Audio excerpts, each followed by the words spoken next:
Ladies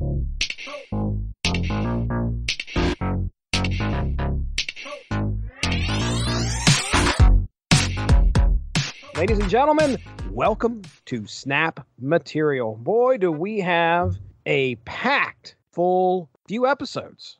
We are recording on the 8th of June. New season has already dropped, so we're just a tiny bit outside of when the new season hit. So you'll probably be listening to this, I would imagine, by the following week at the very least. But we are going to cover our interactions, our fun that we had with the previous season, Guardians Greatest Hits. We're going to talk about the cards, if we ran into any of the cards, any of the locations. We're also going to talk about our experience with the last season and how things how things kind of shook down. Because I personally had some struggles last season. I'll get into that a little bit. Oh, yeah. Bring up our unlocks like we usually do, what we got a chance to unlock during the season. And we will also do something a little new here. Something that popped into my head the night that I was really down in the dumps about this game. And that was where I just finally said, I give up. I want to do a deck with Agatha in it. And not only that, but we did 10 games and we took some notes on each game and we got a record here. So Evan sitting over there, he did the same thing. I had a good time watching myself crater even further into the depths of the ranks. And then we not only talk Agatha in our Agatha experiment, but the people have chosen, Evan Bevins, the people have chosen our online battle this go around is going to be you and I both taking Agatha decks against each other. So all we have to do is hit next turn and watch the chaos unfold.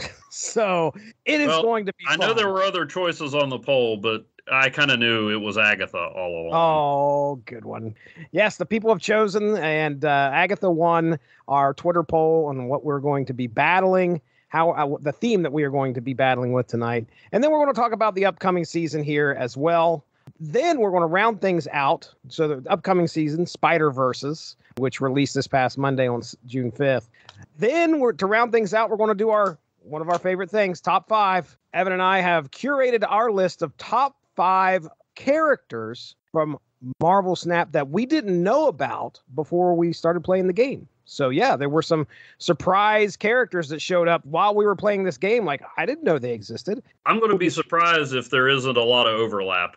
I was thinking the same thing. Let's do the over. Let's pick a number 1 through 5 of how many you think we have on the list right now. So I'm going to go. I'll start. I say both of us have 2 on the list that are the same. What about you? I'm going to say 4. 4. Okay, I can't wait. I cannot wait. This past season was Guardians Greatest Hits. Let's talk about the cards that dropped. Nebula was the premier card. You know, you got the season pass, you got Nebula. She was a 1 cost, 1 power card that gained 2 power for every turn that the opponent did not play a card on that lane.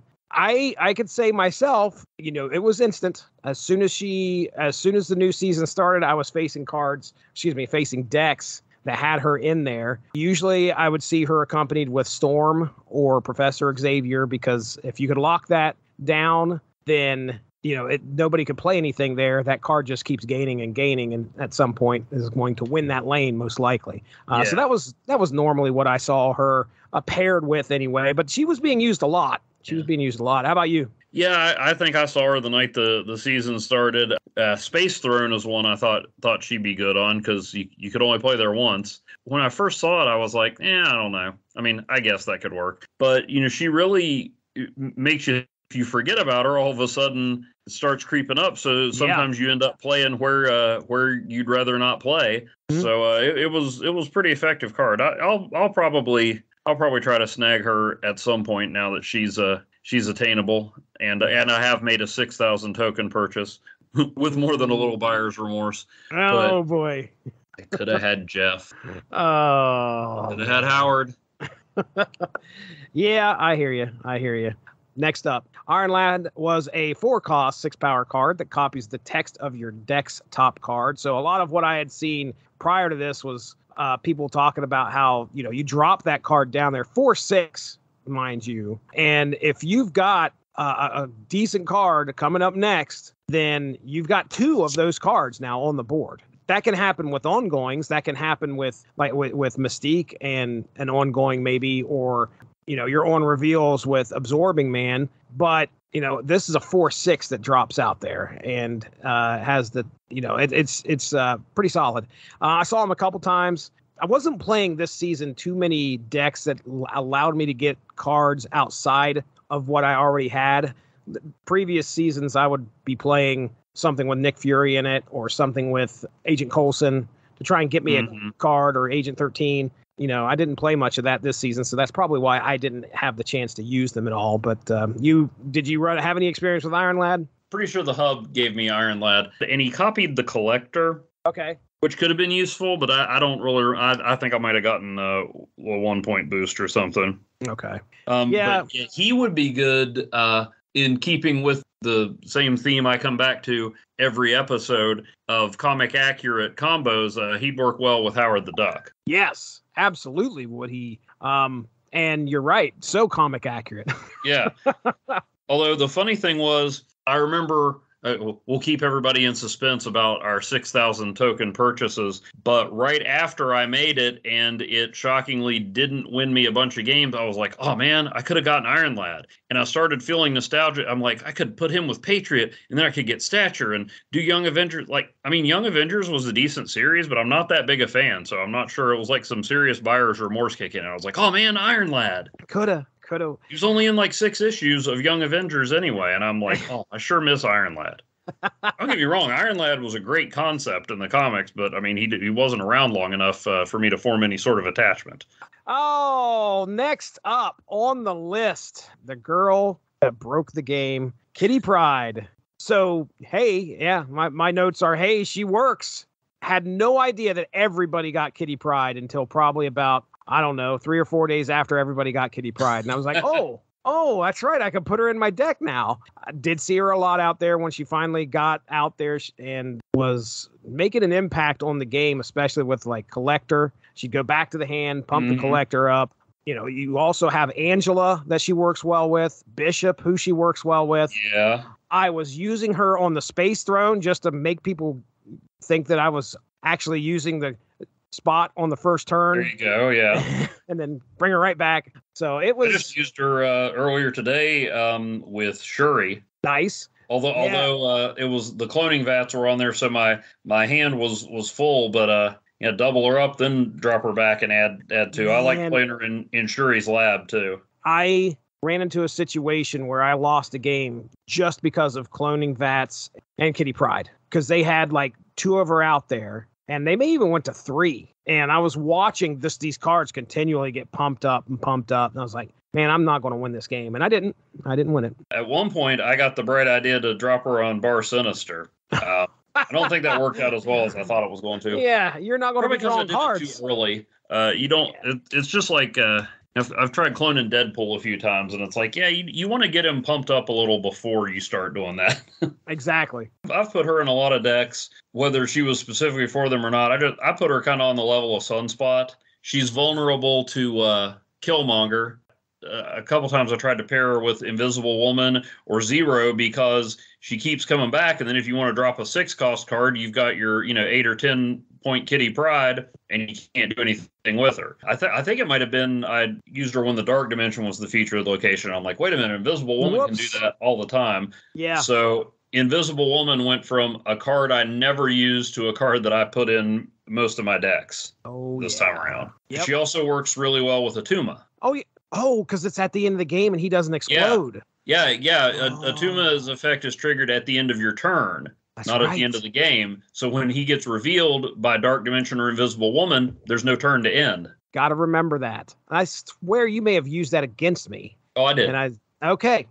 All right, then. All right. Now we talk about the one card that I think everybody saved up tokens to get or was trying to save up tokens to get. And on release day, some stuff went down that this game never ceases to amaze me.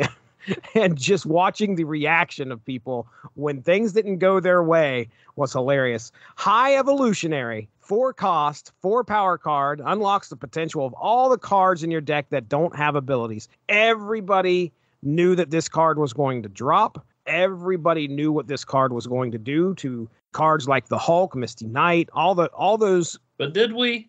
Well, we knew what it was going to do. We didn't know how it was going to do it. Right. So I was under the impression, and perhaps completely mistakenly, that it was going to be an on-reveal or ongoing card. All it had to do was be in your deck. Had to have it in your deck. Right.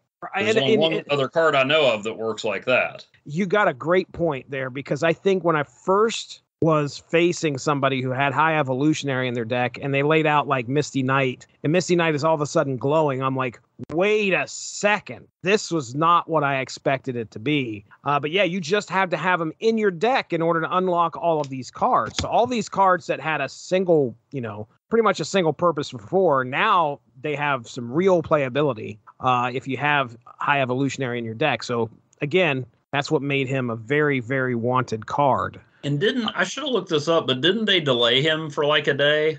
Oh, yeah. That's what my notes are here. I mean, what had happened is that everybody was expecting him to drop. So everybody's ready, and they're ready to spend these tokens. And I think it's 11 o'clock is usually when the new season hits. Eastern Standard Time. So correct. A little bit different for our friend Chris Armstrong. Yes, indeed. So 11 o'clock hits, and everybody's rushing to the shop, and all they see is Howard the Duck. And more time passes, and more time passes. And so I'm hopping on Reddit at like 11:15, and the posts are just pouring in about like, oh, where's he at? Where's the isn't High Evolutionary supposed to drop today? Where is he at? And he didn't show up, I don't think, for, you might be right, it might have been a whole day, or at least a little bit into the next day. But my favorite was looking at the meme, and I shared it with you, with Howard the Duck getting thrown out of Moe's bar. And then Moe's wiping his hands, and there's Howard the Duck in the back, just coming right back in. But yeah, everybody saved up for this card. When it dropped, everybody got it. It is the one card that made me so aggravated this season. But I mean, as for running into him during the season, I mean, yeah, I was struggling to try and find a counter to this guy. And I even reached out to you. I'm like, dude, what do I do against High Evolutionary? Dude, I dropped from 63 to like the low 30s because of this card. Like, I did not have a lot of problems with him at first, but when you asked me that, I started messing around and I made a deck. I called it Evolutionary War. Nice. So I made a deck that was actually pretty effective against the High Evolutionary. The problem was sometimes people didn't use the High Evolutionary, and it was not very good against anybody else. But can I just say, no disrespect to Stan Lee and Jack Kirby, who introduced the High Evolutionary back in Thor number 134. This might be the only time in the history of any Marvel Comics properties where people wanted the High Evolutionary instead of Howard the Duck.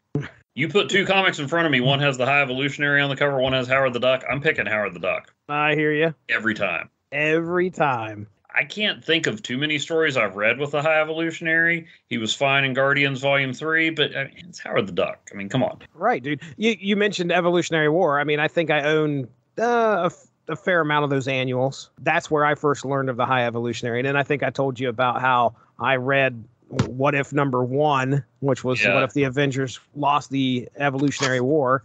And Thanos, I mean, he just gives you Infinity Stones, and you have to play them, to be useful. High Evolutionary, I mean, yeah, those cards build off each other, sometimes to annoying effect, but yeah, I don't know. I think he ought to be a 4-cost 0 power card. Because, I mean, a 4/4 is not that great, but it's something. I mean, so he's, even depowered, he's usable. Honestly, yeah, you got a good point. How many times did you run into a High Evolutionary deck where High Evolutionary never came out? Most of the time. Right. Almost every single time. So why even make him a 4-power card? I mean, I guess in light of it, there's probably some kind of like weird line that they have to skirt. Sure. Where they're like, oh, if we make him a 0, I mean, the High Evolutionary he was a fairly big bad in Marvel Comics for a little while, and he's, we got to tie him in with the new movie that's coming out. We can't disrespect him by making him a 0-power card. Well, yeah, I mean, he's got to have some kind of cost, but there's no incentive to play him. Yeah, there isn't. There really isn't. So, I mean, and but if you do have to play him, it's no big deal. You're still getting 4 points out of it. Mhm. So, and I think they said in their blog update today that they're still looking at him. I mean, he is pretty powerful, but I don't think he's broken or anything. But I just think that there's no downside to having the High Evolutionary in your deck, Right. except You're you right. can't use Patriot, I guess. Except Patriot's useless. That's about it. He's just another dude. But even Patriot. I mean, Patriot is a pretty useful card, but I'd say he doesn't affect the game as much as High Evolutionary, and he's a 3/1. So I mean, even when you play Patriot, you're like, okay, well, this effect is worth it, but I'm really only adding 1 to my score. High Evolutionary, it's a 4/4. Yeah, I hear your argument Not for bad. sure. So I don't have a problem with him being a 4 cost, but yeah, I think he should be 0 power because you're giving up almost nothing putting him in your deck. I mean, Mystique's a 3/0, and True. yeah, Mystique can be really useful, but if you're like me and don't pay attention, Mystique can also backfire and be a waste of space on you. Yeah. But High Evolutionary, no downside whatsoever. There isn't really. I don't know if you make him a negative. I don't know that would work. He'd never come out. He'd just sit in your hand. But he almost doesn't now. So it's almost like you're running an 11 card deck and several of your cards are even more powerful than usual.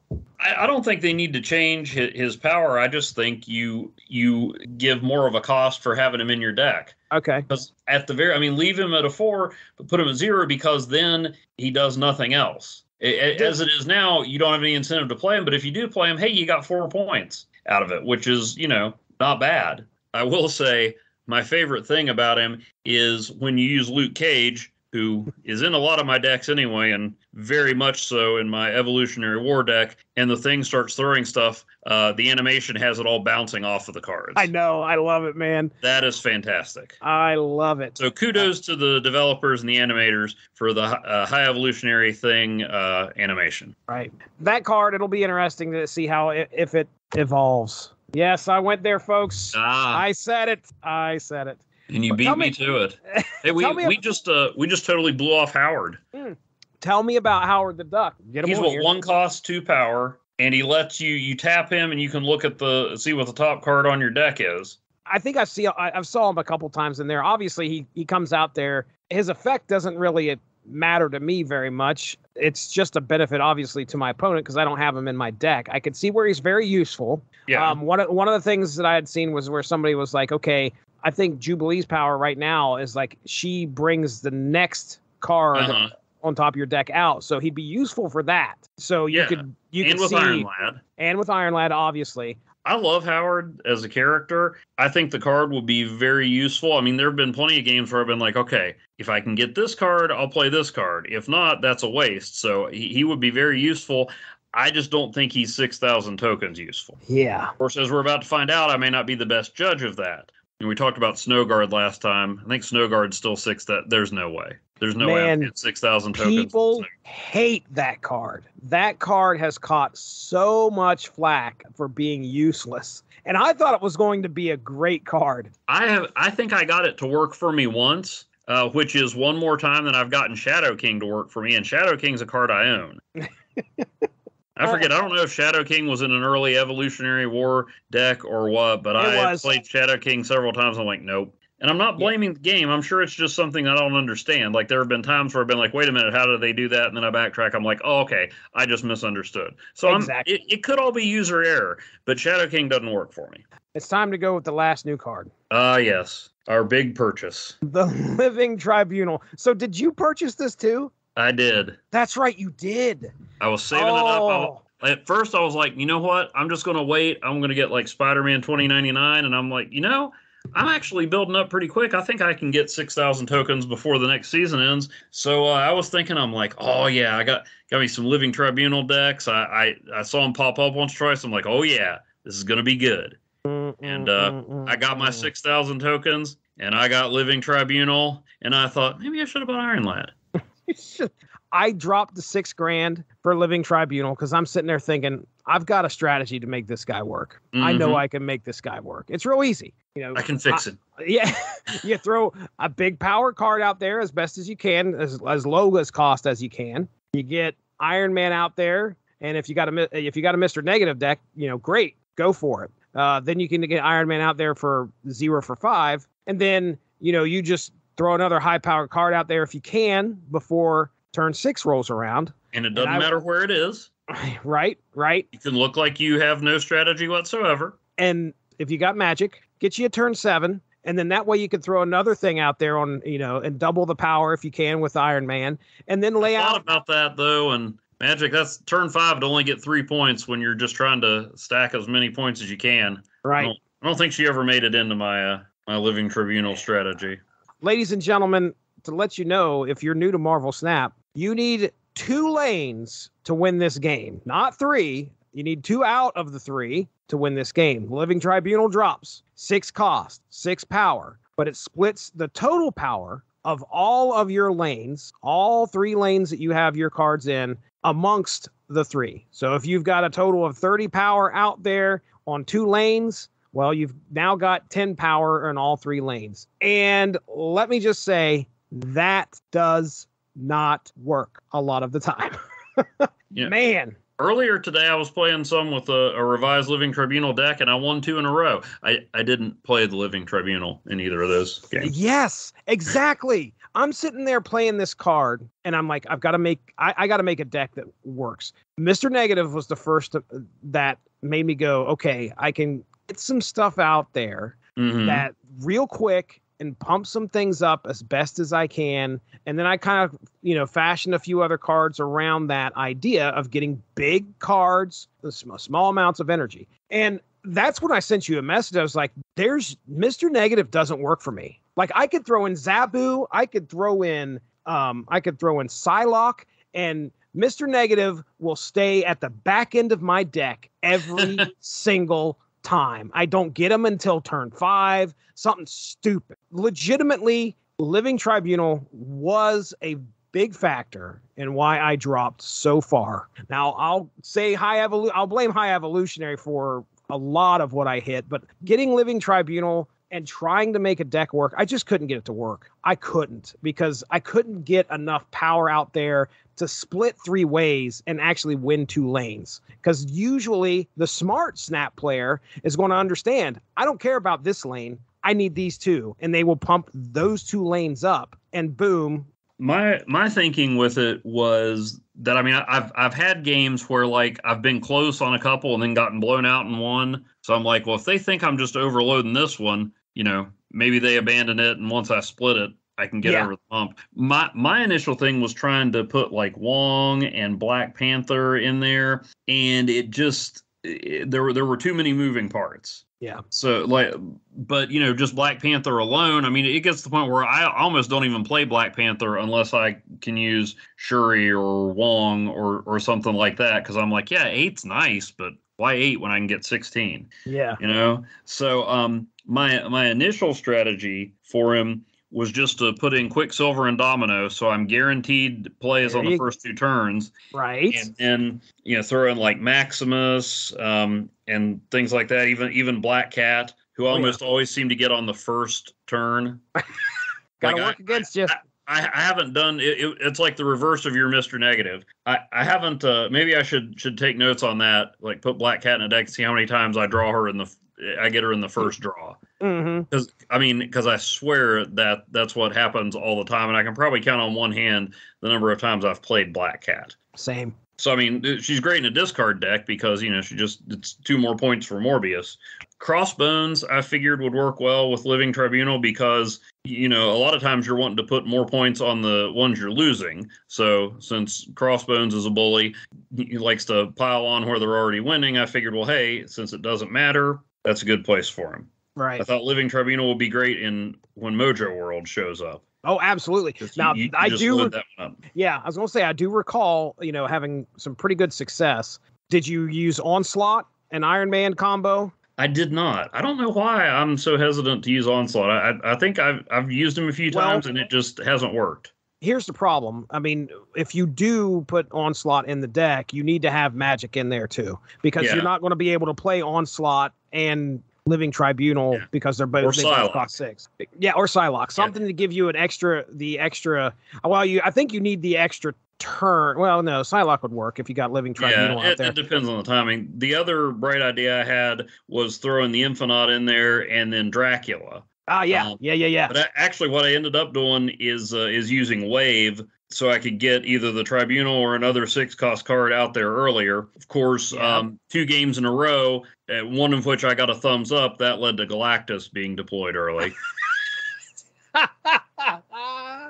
Although the guy played it on the raft. I had been filling up the raft, and I played Wave, and then I dropped Giganto on the raft, so he figured, oh, well, this guy's out of cards, so I'll just play Galactus here, and then he can't play anymore. Well, which worked, except one of my cards on the raft was Sunspot. Oh. So that let me add 11, and he dropped Doc Ock in there thinking, oh, I'm not going to pull any more cards, and then Sunspot bumped up, and then I guess he took a look at that and retreated. So I did actually make somebody retreat after they successfully deployed Galactus. Oh, nice. Totally by accident.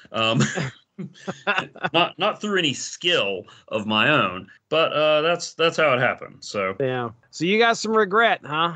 A little bit, but I mean, I don't know. I think it's a cool effect. I mean, like we were talking about last time, I don't begrudge the Krakoas and Egos of the game because it's an interesting effect. I just think they're terrible. It's still a cool character from the comics and one you wouldn't expect to be playable in something like this. And I don't know if you've seen the Dan Hip variant. It's not that different from the original one, but it's great and I want it. No, I think I might have. I think I did.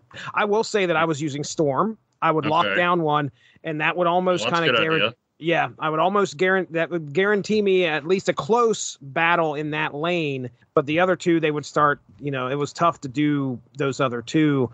But if you can get Professor X out there, that's another lockdown lane, and then Living Tribunal drops down. It all depends, that's a good man. Idea. I think you're right. There's too many moving parts for a deck with Living Tribunal in it to work successfully. You have to have at least, think about it. If you want Onslaught, Iron Man, Mr. Negative, and Living Tribunal to pop out of there, then those are 4 cards you've got to try and get. Now you have a 2/3 chance of getting that. I can't do math right now, but it's for if you need those cards, and it's kind of hard to get them. And like I said, I swear the algorithm was working against me, especially with Mr. Negative, because all I needed was really 3 cards. I needed Zabu, Psylocke, and Mr. Negative. One of Psylocke and Zabu didn't have to appear all the time. Just one of those and Mr. Negative to show up. I couldn't get them. I just could never get those to work somehow. But anyway. One thing that I figured out and that led me to have some success, and before this sounds like, well, let me tell you how to play Snap, I find I don't go on a lot of the Reddits and stuff that you talk about. I just kind of like, stumble my own way on there. I might figure some of this out quicker if I did. But a lot of times when I think I've got a good idea, I find out that everybody else is already using it. But one of the things that I especially learned when I first tried to make a Mr. Negative deck is you can't rely on one card. I mean, even if you've got a thematic deck like a destroy deck or a discard, you can't rely on just one card to make it work. With Living Tribunal, you've almost got to have another way to win. And like I said, when I was playing today on one of those that I won without using him, I could have used him and I'd built up a decent amount of points, and I looked and it's like, well, I can play Living Tribunal and get 11 or 12 points across all 3 lanes, or I can play Giganto and be all but guaranteed to win 2 of them. Yeah. There were a couple of times. By building in a backup so that I could win if Living Tribunal didn't pan out, I almost made him obsolete. I mean, it would almost be better to put another card in there. Yeah. I had a deck going with him in it, and then I was like, what would be better? and I took him out. So, well, let's get now the deck that I've got with him, I took out Quicksilver because I put in Kitty Pryde and Sunspot. Usually I like to have 3 1-cost cards in there so that I'm almost guaranteed getting one to start off. But Quicksilver's only 2 points. Kitty Pryde and Sunspot, you play them right, they can build up some points. So those are like the cheapest way to get significant numbers. Then I threw Domino in there just so I'd have something on turn 2. Then Wave, Thor, and Black Cat, who almost never makes it. I've got Shuri in there, but she's almost, one step too many. Yep. And then Crossbones. Jane Foster to get Mjolnir out of there. Then I've got the Living Tribunal, and in hopes of Wave making one of them playable, I've got Orca and Giganto. Orca's about the highest power card you can get, 16 if he's by himself, 11 if not, without a negative effect. Yeah. Like Hulk's the highest power card you can get without a negative effect at all, but Orca can go even higher if you get him by himself. So everybody else that's anything more than Hulk has a severe cost to them. Or Infinite has a cost in that you give up. You got to lose a turn. Yeah, 5 costs unless you've got a She-Hulk and Sunspot sitting down there. And like I said, the way it worked out, I think that may have been one where I actually got Kitty Pryde played with Shuri. I was looking at it, I'm like, oh, I can play Living Tribunal, I can get a decent score, but I don't see how I lose if I just put Giganto down. I didn't use Orca for the longest time, and then this season I really started using Orca. He was part of my best deck. Oh, they buffed him, giving him a good bit, and that helped. Yeah, what did he go from a 9 to an 11? Yeah. Okay. That definitely helped. You're right. A lot more playable. Let's get into our locations here for last season. Okay. So, got a few notes on this. Deep Space, which disabled the text of all cards at this location. For some reason, I think I was like, oh, yeah, I'm ready. I'm just going to use, I'm a Super Patriot deck or Super Patriot. Mm-hmm. Ladies and gentlemen, it's Image Comics Snap. Not Super Patriot, folks. Just Patriot. There's a Marvel Super Patriot too, but nobody remembers him. Is there really? I had an old Overpower card of him, and it was just Captain America, but his name was Super Patriot. Okay, used by 3 fictional characters. All right. John Walker. Yeah. Mike Farrell. Patrick List. Super Patriot 3, a.k.a. Mike Farrell, was created in Captain America 237 by Chris Claremont and Roger McKenzie. Interesting. Okay. And Sal Buscema. Can't forget him. Well, okay. So I was... Anyway, sorry about that. Nope. Deep Space was, like I said, I think I may have used Quake a little bit here, but, I honestly don't recall this other than just being an annoyance. What about you? Yeah. I liked playing Atuma there and Kitty Pryde if I wanted to stop her coming back in the deck. So it's useful. It throws a neat wrinkle in and messes with some cards that usually can't be messed with. It's not game changing. No. It's not one of those that just shuts down a lane totally, or you have to sneak around to use. You just got to be careful what you put there. Milano, where cards can only be played on turn 5. I didn't think I would like this. And then I decided I think this was one of our strategies that we were talking about last show, was like use the Guardians. And I was like, we'll see. And then I was like, oh man, this is actually very useful. You start laying down Guardians on turn 5 because that's the only place that they can play. Man, Gamora definitely got me some points, and I was winning some games when Milano was out there, and I actually hated to see it go. Yeah, and another one that would be useful there if you had Nebula is Iron Fist. Use Iron Fist to drop Nebula over there. Oh yeah. Yeah, get her in there early. I guess that would only get you 3 uninterrupted turns, but that's kind of nice. Yeah, and then they're going to play something there probably too. Well, they have to. They have to play something there. So, well, I mean, they don't have to. If you got Sunspot down, they can skip. Yeah, but yeah, I mean, why would you want to skip on turn 5 unless you've got Sunspot and have Infinite waiting in the wings? For some reason, this was weird. When it was the featured location, I kept getting it as the first location a lot. I don't know what that means. It wasn't that significant, but I kept not only seeing it, but seeing it as the first location. You said you missed the Milano. Was it one that they kind of took out of the rotation for a while? No, I think they did that with Plunder Castle. They just took it out. Maybe they did take Milano out. I don't think it wasn't that bad. No, it wasn't. I really liked it. I think that there was another one that got Plunder's Castle. There was another one that got removed, and I was like, yay. Plunder Castle, Milano, and Sandbar. Oh, yeah. Sandbar, wasn't that the one that was like... That's the one that you can only play it if they don't have abilities. Yeah, good. Go away. I don't like that one. Milano was all right, though. It would mess with your High Evolutionary buddies. Ooh, good point. Back to High Evolutionary, I thought about getting him, and once I saw him in action, I'm like, nah, I I don't know. It's kind of like you with Galactus, but before I get on my high horse, I got Null really quick. So yeah, right. You know, I don't know. It's just a personal thing, I guess. But I don't have a problem with people using High Evolutionary, but I don't want to. That's the thing. If I see a trend, I'm looking more along the lines to counter a trend with what I've got instead of trying to jump on that bandwagon, because everybody was using High Evolutionary, and I was just like, I'm not going to be one of those people. I don't want to, because everybody's going to be using it, and I'll just be facing a bunch of High Evolutionary decks with no answer to it. It'll just be us bouncing rocks off of each other with the thing.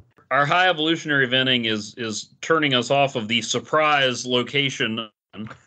Fogwell's Gym. So Number one on the list of locations that I met in Snap. Oh my goodness, this was the anniversary, wasn't it? Wasn't that? Yeah. Was that what they were saying was going on? Yeah, it was just a nice bonus. Gave everybody double the boosters. Just a nice bonus, nice gift, nice way to do it. I didn't have a problem with it. I just had to Google Fogwell's Gym. Yeah. I guess that's where Daredevil's dad trained. That makes sense to me. You should have gotten triple the boosters if you threw the game. Retreat. Retreat. I sort of pay attention to boosters, not a whole lot though. When they were like double the boosters, I'm like, okay, sure. I mean, that's fine with me. I'm not paying attention to boosters. I'm just I'm playing the cards, and then if I get some boosters for it, great. And that's kind of like, when I'm going up my collector level or something along those lines, I hit the boosters. I'm just like, I don't care. I mean, okay, fine. I want them to rather have them so I can update my cards, but right. I'm not paying attention to who I get, or am I sitting there going, I need boosters for this, that, and the other? No. The only time I notice boosters is sometimes I do run out of them for somebody I want to build up. Somebody shared a meme, and if I can describe this, I would have rather sent it to you. But when Fogwell's Gym drops or everybody's celebrating the fact they're getting double boosters, and it shows this lady at an awards ceremony, and she's sitting there eating or taking a big drink, and everybody starts clapping, and she like gets real paranoid and starts clapping along with them because she has no idea what she's clapping about. That's exactly what it felt like for Fogwell's Gym. Everybody's just like, okay, all right, great, yay, boosters. Thanks a lot for joining us. Make sure to tune in tomorrow for the next installment of Snap Material.